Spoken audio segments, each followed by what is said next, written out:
आता isakal.com आहे देशातील नंबर 1 ची मराठी न्यूज वेबसाईट। प्रत्येक अपडेटसाठी isakal.com ला नक्की भेट द्या।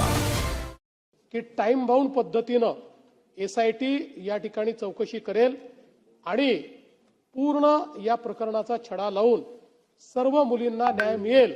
गंभीर अशा प्रकारची घटना आहे। कोचिंग क्लासच्या माध्यमातून येणाऱ्या मुलींचं लैंगिक शोषण करण्याची घटना समोर आलेली आहे आणि त्यातल्या एका मुलीने आणि तिच्या आईने हिमतीने या प्रकरणामध्ये गुन्हा नोंदवल्यामुळे याची वस्तुस्थिती बाहेर आली आणि पॉक्सो कायद्याखाली तो गुन्हा नोंदवण्यात आला आहे। सन्मान्य सदस्यांनी काही मुद्दे उपस्थित केले आहेत की 2च दिवसाची कोठडी का मागण्यात आली, तर जरूर त्याही संदर्भातली चौकशी केली जाईल।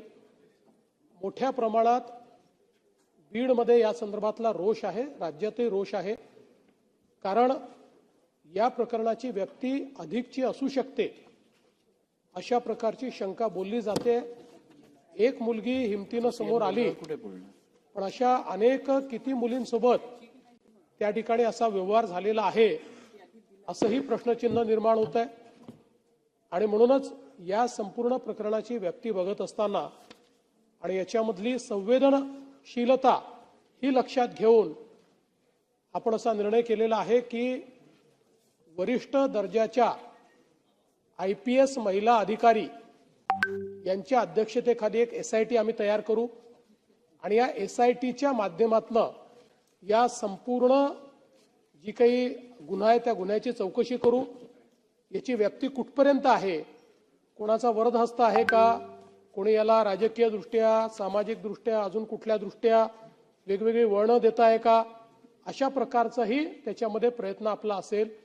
आणि त्या माध्यमातून ज्या काही आमच्या मुली आहेत त्या मुलींना योग्य न्याय मिळावा या दृष्टीने आपण प्रयत्न करू।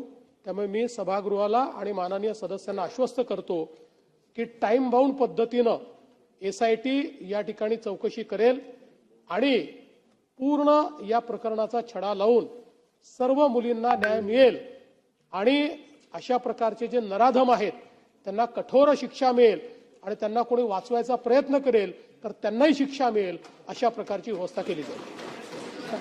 सांगितलं।